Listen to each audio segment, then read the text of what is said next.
Chapter third thought, तीसरा विचार।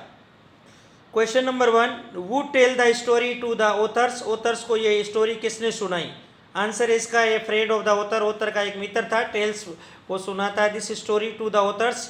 The narrator consider, वर्णन करता है, स्वीकार करता है, एंड रिकंसिडर बार बार सोचता है, हिज थॉट्स अपने विचारों को, ऑफ द वेलफेयर अदर्स जो दूसरों के बारे में कल्याण की सोच होती है, ओविंग टू सेल्फ इस मोटिव और अपने स्वार्थ से प्रेरित होकर उसको बार बार सोचता है, पुनर्विचार करता है। Question number 2, when does the narrator give away his artistic article, वो अपनी कलात्मक वस्तुओं को वर्णन करता है, कब त्याग देता है? त्यागने को कहते हैं give away. The narrator's gives away his artistic articles when he is tired, जब वो थक जाता है, वो पे पिक्चर, उस पिक्चर से थक जाता है, और ए डेकोरेटिव आर्टिकल्स या उस सजावटी चीज़ों से जब वो थक जाता है तो उसको त्याग देता है। ही डज सो, ऐसा वो इसलिए करता है, only to make its exception by the another a personal favour, और उन चीज़ों को जब वो त्यागता है और सामने वाले खरीदने वाले को वो अपने ऊपर एहसान मानता है कि वो उसके व्यक्तिगत उसके फेवर में एहसान कर रहा है।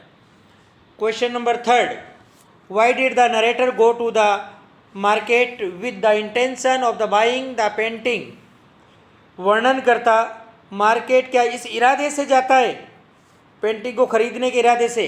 तो आपको येस और नो में जवाब देना है, तो आपको लिखना no, the narrator did not go to the market with the intention of the buying the painting. How did he happen to buy it, फिर ये घटना कैसे घटित हो गई, उन्होंने ये पेंटिंग कैसे खरीद ली? द नरेटर थॉट, लेखक सोचता है, वर्णन करता सोचता है, इट ए पॉसिबल टर्नर, और उस पेंटिंग को टर्नर की संभवित सोचता है। द डीलर सोल्ड इट, और डीलर भी उसको बेच देता है, ऑन द चीपेस्ट रेट, सबसे सस्ती रेट में बेच देता है। इन दिस वे, इस प्रकार he happen to buy it, और इस प्रकार वो उसको खरीद लेता है। Question number 4, what price did the narrator get from the buyer for the drawing, drawing की खरीदने के लिए वो कितने पैसे में उसको प्राप्त करता है? फ्रॉम द बायर, वो बायर से, for the drawing the narrator got, प्राप्त करता है the price of the 50 pounds. Narrator है वो उस पेंटिंग को आगे बेच देता बायर को, और उसे उसको 50 पाउंड का कीमत प्राप्त होती है। He bought it in 10 shilling, जबकि उन्होंने उसको 10 शिलिंग में खरीदा। 10 शिलिंग होता है पाउंड का half part. He got a good profit, उसको अच्छा लाभ मिला।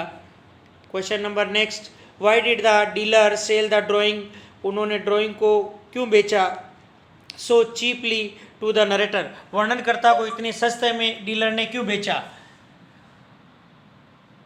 The dealer sold the drawing so cheaply, dealer ने उस ड्राइंग को इतने सस्ते में बेचा टू द नरेटर, नरेटर को, बिकॉज अकॉर्डिंग टू हिम, उसके अनुसार, it was not a genuine Turner, ये वास्तविक टर्नर की पेंटिंग नहीं थी। He will acquired next week, इसकी वो अगले सप्ताह इसकी जांच करवाएगा। Question number 6, why did the narrator feel so delighted and proud after selling the painting, painting को बेचकर उन्होंने खुशी महसूस क्यों की और गर्व महसूस क्यों किया? After selling the painting, the narrator felt so delighted and proud because he got a very good profit. उसको बहुत अच्छा प्रॉफिट मिला। He bargained, उन्होंने सौदाबाजी की, with his own soul, अपनी आत्मा के साथ सौदाबाजी की। Question number 7, why does the narrator thinks, narrator ऐसा क्यों सोचता है? That the dealer should get a part of the profit he had earned, कि उन्होंने जो लाभ कमाया उसका कुछ हिस्सा डीलर को मिलना चाहिए। द नरेटर थिंक्स, लेखक ऐसा सोचता है, वर्णन करता है ऐसा सोचता है, that the dealer should get A part of the profit, dealer को उसके प्रॉफिट का कुछ पार्ट मिलना चाहिए। ही हैड अर्न्ड, जो उन्होंने कमाया है। बिकॉज ही बिहेव्ड, क्योंकि डीलर ने उसके साथ बिहेव किया था, वेरी वेल, अच्छा बर्ताव किया था। To him, the narrator should also behave very well to him, नरेटर को भी उसके साथ अच्छा बर्ताव करना चाहिए।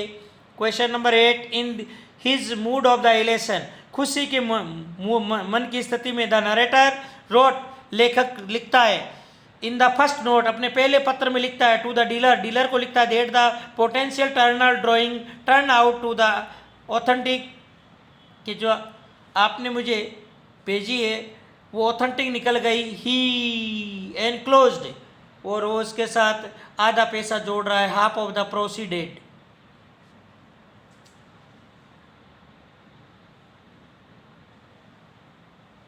Next question number 9, which habit of the storyteller leads him to the examine and re-examine his idea of the sending a part of the profit to the dealer?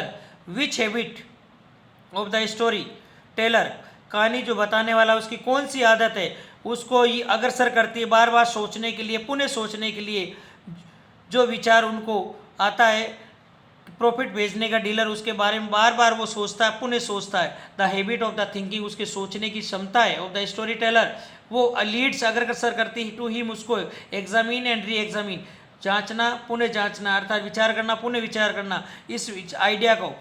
His idea of the sending, जो भेजने का विचार आया था, part of the profit, profit भेजने का भाग, profit का कुछ भाग भेजने का जो विचार आया था to the dealer, he began to review his life error, वो अपने जीवन की जितनी भी गलतियां करते उन्हें पुनः सोचने लगता, उनके ऊपर विचार करने लगता। What did the narrator do, लेखक ने क्या किया? When sleep did not come to him, जब नींद उसको नहीं आई। When sleep did not come to the narrator, जब उसको नींद नहीं आई तो ही स्टार्टेड एग्जामिन, वह सोचना शुरू करता है, री एग्जामिन पुनः सोचना शुरू करता है, his idea of the sending a part of the profit to the dealer, he began to review his life error.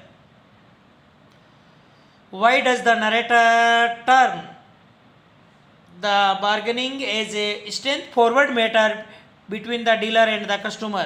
वर्णन करता है, ऐसे क्यों मानता है कि सौदाबाजी कस्टमर और डीलर के बीच में एक सीधा संबंध है।